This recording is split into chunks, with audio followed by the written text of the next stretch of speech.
Bon, ça va. Vous êtes aussi sur le charme de ce film qui, personnellement, moi, m'a scotché et vraiment bouleversé. Mais pour plein de raisons, hein, voilà.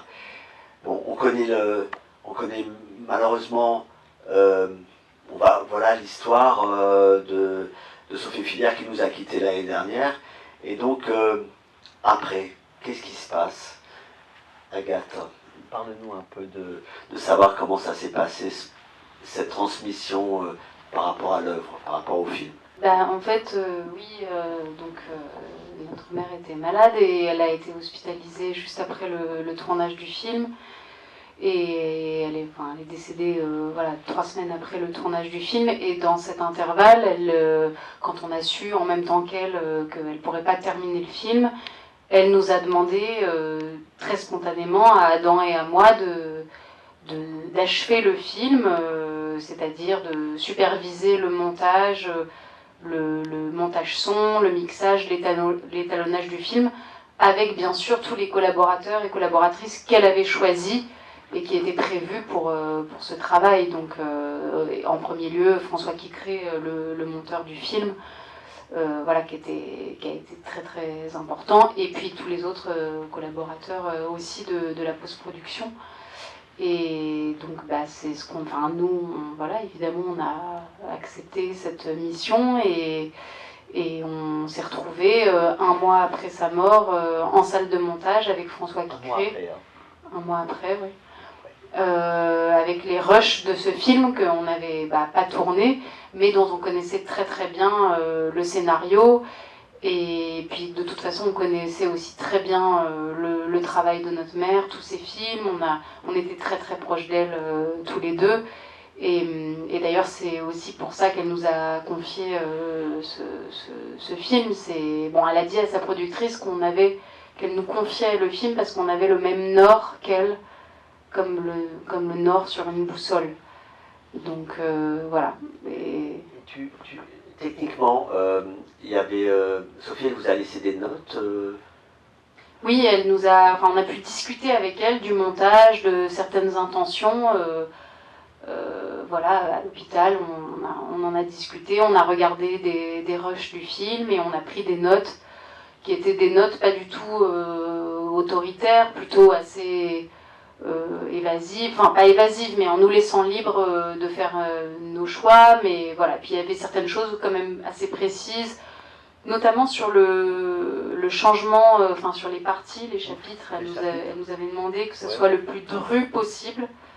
Donc on a respecté ça. On a aussi parlé de la musique ou de l'absence de musique dans le film.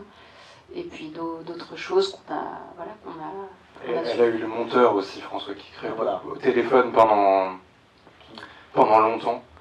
Et ils avaient parlé déjà avant beaucoup du film, mais elle l'a eu au téléphone, elle a pu en parler avec lui aussi. En parler, voilà. Agathe. Non, mais juste pour rebondir sur ce que dit Adam, c'est vrai que ce qui était intéressant aussi, c'est que François Quicré n'a pas monté les autres films de notre mère, c'était quelqu'un d'autre qui a monté quasiment tous les autres films, et notre mère avait voulu que ce soit lui pour ce film-là.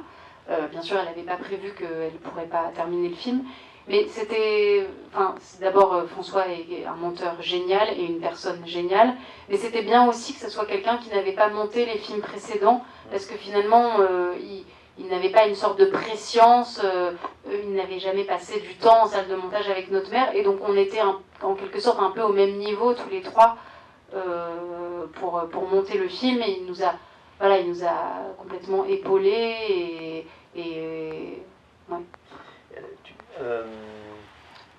Sophie, elle parlait beaucoup dans votre quotidien de vie des projets qu'elle travaillait, qu'elle était en train d'écrire, de l'écriture.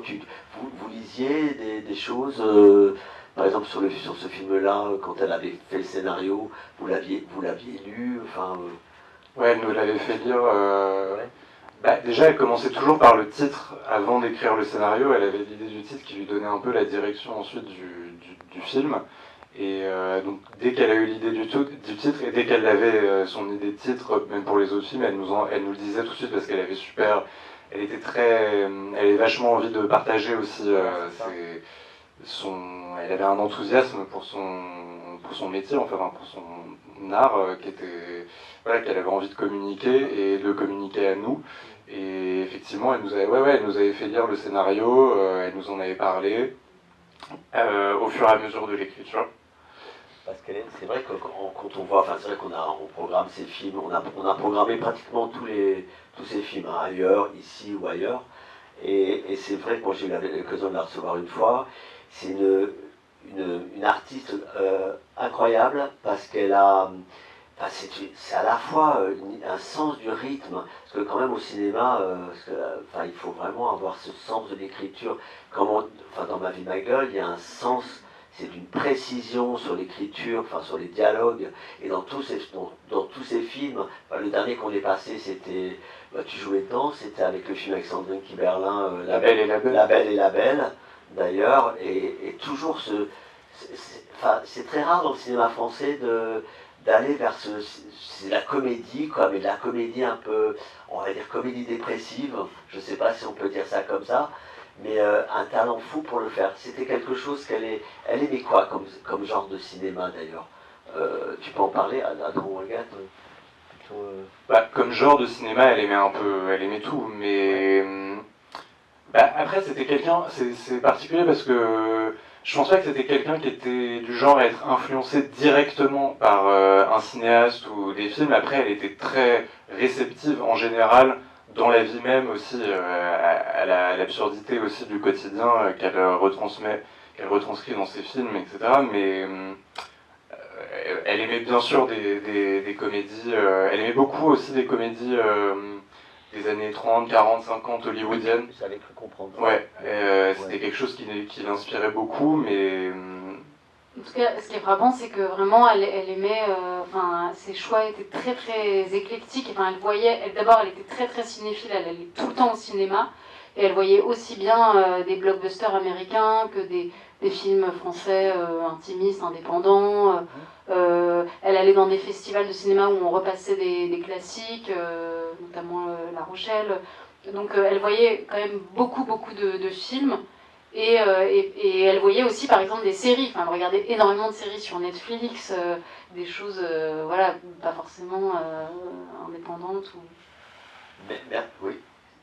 Non, oui, elle lisait aussi beaucoup de polars, c'était très éclectique et pas particulièrement élitiste, pas du tout élitiste. Non, mais c'est justement, et c'est là qu'on va redécouvrir, moi je pense, il y a une rétro là, je crois. De toute façon, on peut tous les voir, on peut tous les trouver, les films de Sophie Filière, ils existent. Pas tous, pas gentils peut-être. Non, pas grand. Les premiers sont difficiles. Et Aïe est difficile à trouver. Ah oui, il y avait Aïe, et il y avait un chat, aussi qui est peut-être plus facile à trouver, mais là il y a une rétrospective. Oui, la semaine prochaine à la Cinémathèque. On remettra pour ceux qui peuvent. Est-ce que vous avez des questions pour Adam? Yaro, tu ne veux pas venir nous rejoindre parce que ça. Non mais viens quand même parce que ça serait sympa. Tu as participé au film. Est-ce que vous avez des questions pour Rose a un petit rôle dans la vie. C'est une héroïne aussi. Est-ce que vous avez envie de continuer pas continuer, est-ce que vous avez envie de réaliser des films, de prolonger son empreinte dans le cinéma? En fait, on était déjà elle nous a aussi confié le film parce qu'elle savait qu'on est tous les deux très cinéphiles. Et Adam, il a déjà réalisé un court-métrage et il connaît très très bien le cinéma, il est scénariste. Et moi, je suis actrice, donc vraiment, c'était très nouveau pour moi d'être à ces étapes-là de fabrication d'un film. Mais je dois dire que quand même, je connaissais bien, ne serait-ce que pour avoir fréquenté des cinéastes, mes parents en premier lieu, mais aussi des amis. Et puis même en tant qu'actrice, on a une approche de ce que c'est qu'un tournage et tout ça. Donc moi personnellement j'aime vraiment être actrice, j'aime jouer et j'ai pas spécialement envie de faire des films. Je trouve ça très difficile et j'ai beaucoup de respect et d'admiration pour les cinéastes parce que je trouve que c'est un métier difficile et ne serait-ce que de devoir faire des choix. Moi c'était très dur cette expérience, indépendamment du contexte, parce que je savais ce que je voulais, mais enfin ce qu'on voulait, etc. Mais faire des choix et devoir interagir avec tellement de personnes différentes, et encore, on n'était que à la post-production, au tournage, c'est encore autre chose. Donc, mais c'est des petites micros. Ah non.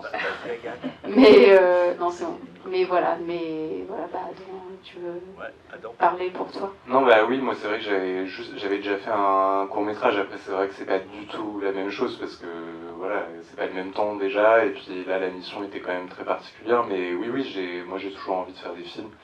Et c'est sûr, ça m'a conforté. C'est vrai que ça m'a donné une expérience, en tout cas, de cette partie-là du processus, pour parler français. Moi j'ai une question. Moi je trouve que c'est un très très grand rôle pour Agnès Jaoui. Je veux savoir comment elle est arrivée sur ce projet. Est-ce que le film a été écrit en fonction de son accord? Comment elle est arrivée sur ce projet après l'écriture? Est-ce que vous savez ça?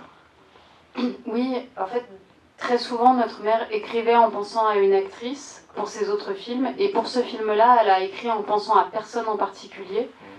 Et après l'écriture, une fois que le scénario était terminé, elle a pensé à Agnès, pour le coup, assez rapidement. Et elle a donné le scénario à l'agent d'Agnès, elle ne se connaissait pas personnellement.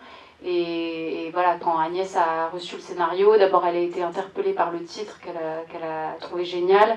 Et la lecture du scénario l'a complètement conquise, et elle a tout de suite écrit à notre mère pour lui dire qu'elle acceptait le rôle, et voilà. Et après elles se sont rencontrées, et quelque chose s'est passé aussi dans cette rencontre entre elles deux, quoi. Mais c'est vrai qu'il y a là, enfin, Jaoui, elle fait une prestation, mais absolument exceptionnelle. Enfin, on connaît cette comédienne qu'on aime, hein, qu'elle soit réalisatrice ou actrice, mais alors franchement, dans ce film, on parlait tout à l'heure, parce qu'on parle de cinéma tout le temps, et on parle d'un film d'une actrice qu'on aime bien, mais qui n'est pas très connue, qui s'appelle Anna Thompson, qui est tournée dans un film qui était sorti il y a pas mal de temps, enfin je pense une quinzaine d'années, qui s'appelait Perdu dans Manhattan, et qui était l'histoire d'une femme qui se retrouvait du jour au lendemain à la rue, et qui voulait toujours garder un côté un peu classe comme ça. Donc elle allait se laver dans les toilettes à droite, mais elle était tout le temps avec un beau manteau, toujours maquillée, machin, tout ça. Et là, je trouve que Jaoui, elle me fait penser beaucoup à Anna Thompson, dans le sens où elle arrive avec, mais faut une partition pour faire ça au cinéma, une subtilité de tout, elle fait tout passer, quoi.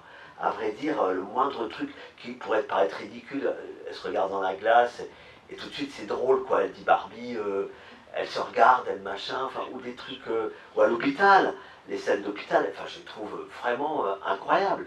Parce que déjà d'appeler tout le monde fanfan comme ça, qui pourrait faire ça en ce moment parce qu'elle a ce truc un peu borderline aussi, Agnès Jaoui, hein.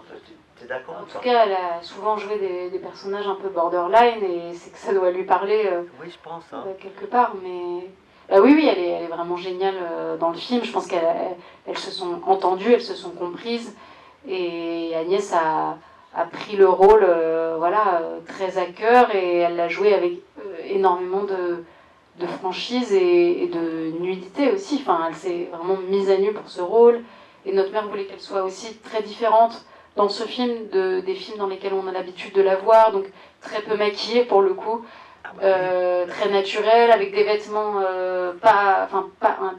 des costumes qui sont pas forcément ceux avec les marinières.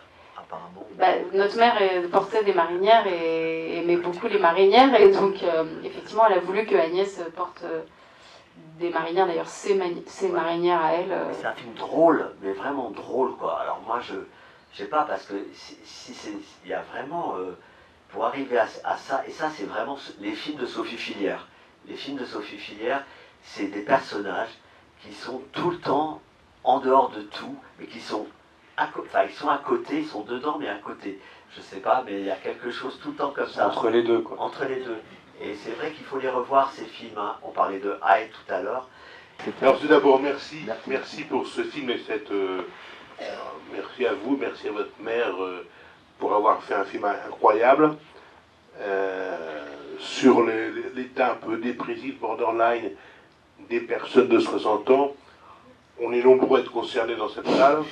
Je pense que vous l'avez remarqué. Ça m'a fait rire parce que voilà. Et c'est assez rare, je trouve, d'avoir des films sur ces états d'âme, sur les états d'âme, les doutes, le côté presque dépressif, le côté on ne sait pas où on est, de personnes de nos âges. Parce qu'on a le droit, bon, alors je ne parle même pas des ados ou alors la crise des trentenaires, et je trouve ça très sympa d'avoir quelque chose qui nous concerne nous, pas de la même manière, hein, je ne crois pas, mais en tout cas c'est une très bonne idée.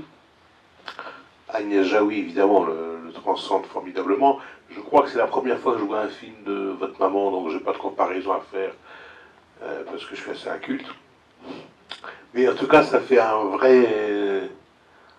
moi, ça m'a touché d'avoir mais un film aussi qui s'adresse, une espèce d'ovni comme ça, d'un truc incroyable, mais qui va en profondeur, sans mièvrerie, et sans le côté les amours des vieux, c'est formidable. Non, on est au-delà, quoi. Et donc, j'avoue que ça m'a beaucoup touché. Donc, merci.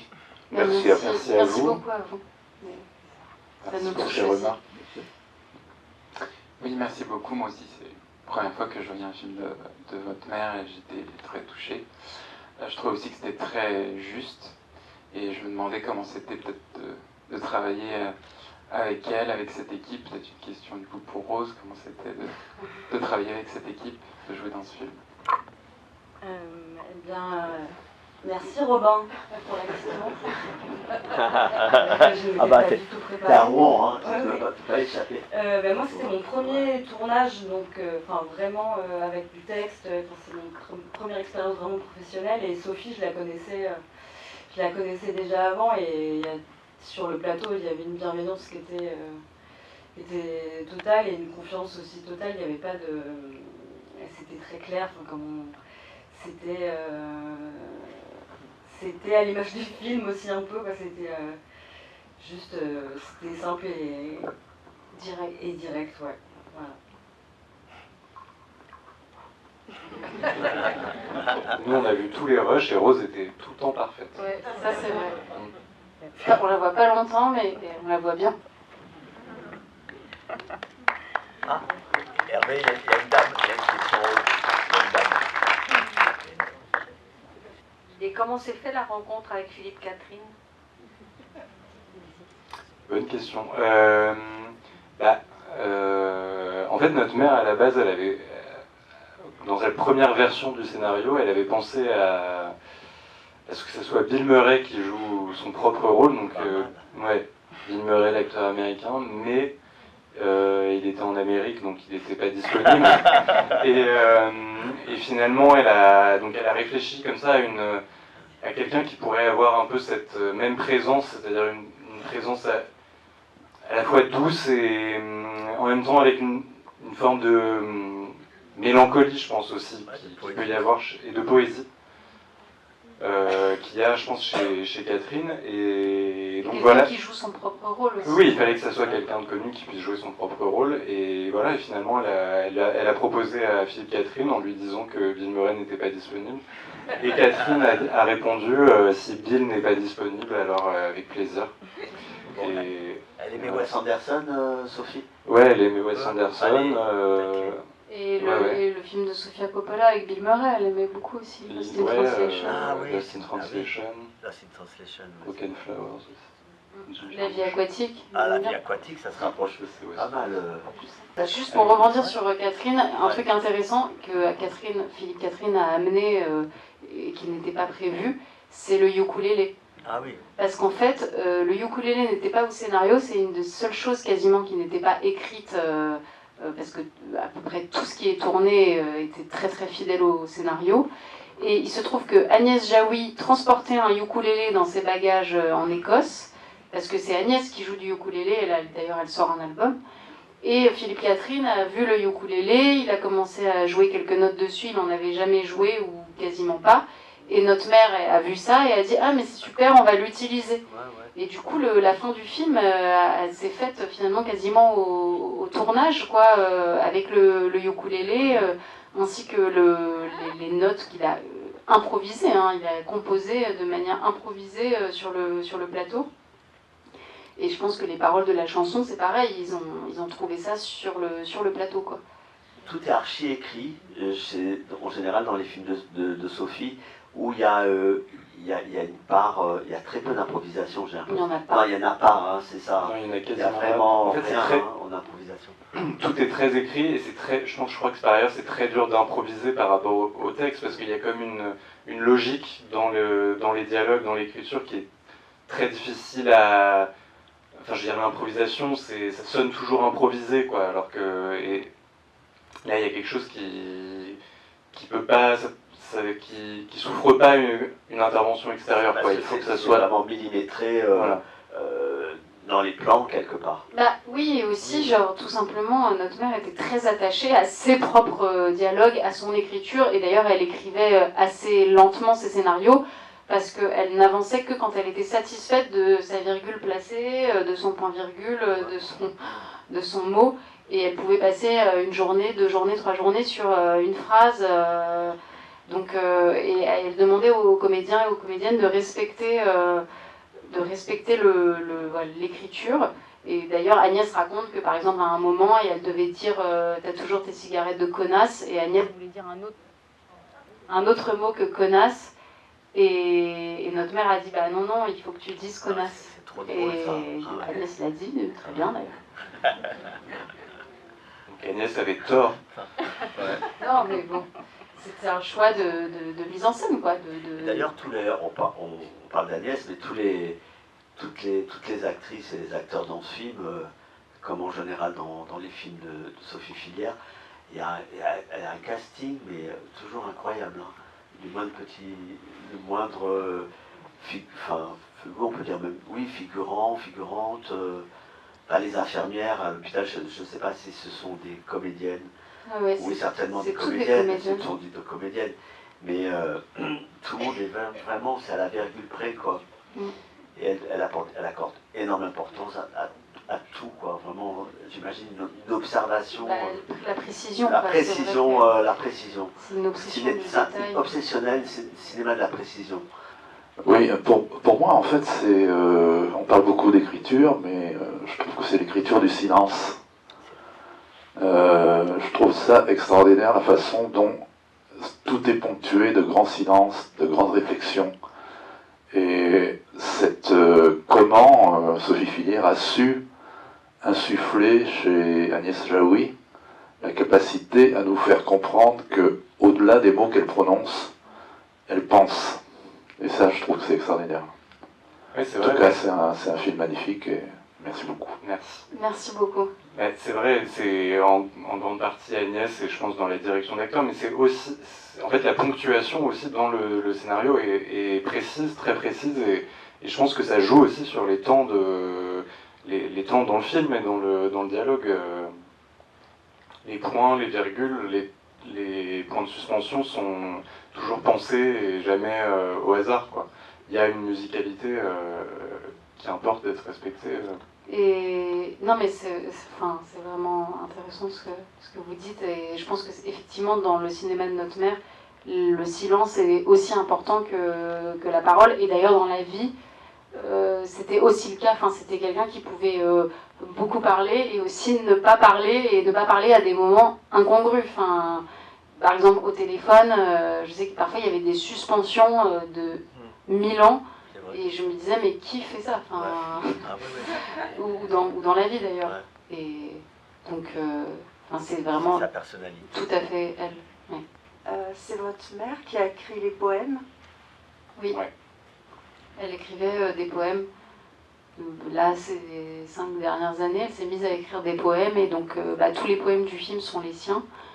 Et d'ailleurs, pas forcément écrits pour le film. Je pense qu'il y avait des poèmes qui préexistaient au film et qu'elle a un peu télétransporté dans le film, ou peut-être qu'elle a créé la scène en fonction de certains poèmes, et puis il y en a plein d'autres que d'ailleurs on aimerait bien éditer un jour. Et il y a beaucoup de poèmes en anglais aussi parce qu'elle était bilingue, elle a grandi aux États-Unis et qui sont super.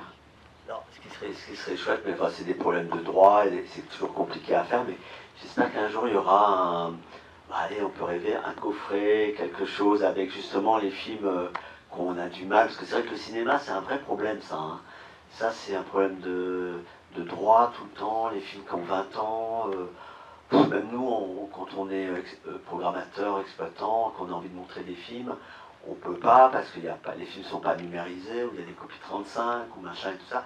Alors c'est vrai que ça serait bien, elle mériterait d'avoir... Non mais c'est prévu. Ah oui, j'imagine un beau coffret avec... En attendant, il y a aussi un livre, de fête. un petit livre qui est sorti, Ouais. qui est un livre d'entretien avec notre mère, Ah oui? vachement bien. Le titre c'est Sophie Filière, L'endroit de l'envers. Chez qui? Chez Playlist Society, c'est Oui, une petite maison on connaît, d'édition qui, ouais. qui édite beaucoup de livres d'entretien de cinéastes. Et donc là, il vient de sortir, il est sorti mardi dernier. Ah, super. Et c'est des entretiens avec notre mère sur chacun de ses films. Et vraiment, c'est super intéressant, même quand on n'a pas vu les films.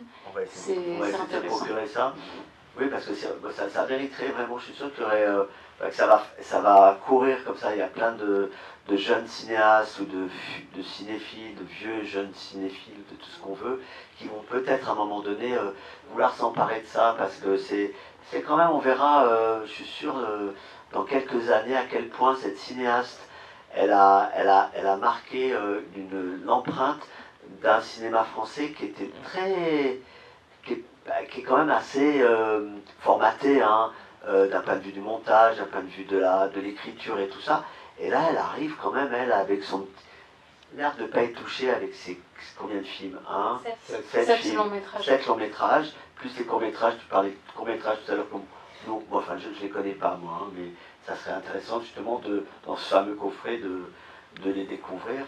Il y a un truc qu'on a oublié de dire, ça n'a rien à voir, mais c'est Ouais. qu'on a parlé des collaborateurs de la post-production, mais la productrice Julie Salvador a aussi été très très importante, Mais oui, non seulement pour la fabrication du film qui a été très heurtée parce que il y avait très très peu d'argent pour faire le film. C'est un film qui a eu beaucoup de mal à se monter. Mais en plus, elle a été un soutien, un support pour nous durant toute la fabrication du film. parce que Très important. Cette productrice, enfin, nous ça sonne, elle a produit des choses qui ont de très bonnes choses, Julie Salvador. Les films de Thomas Salvador, Et notamment. Thomas, oui, donc La Vincent montagne. Napadecaille, la montagne. montagne, Et le film de Yolande Moreau, le film de Yolande Moreau, qui était La fiancée du la poète. fiancée du poète, qui est venue ici présenter le film. Et le film d'avant, l'avant-dernier. La Belle et la Belle. La Belle et la Belle, ouais, avec Sandrine Kiberlin. Merci. Merci. Merci Agathe, merci Adam, merci Rose.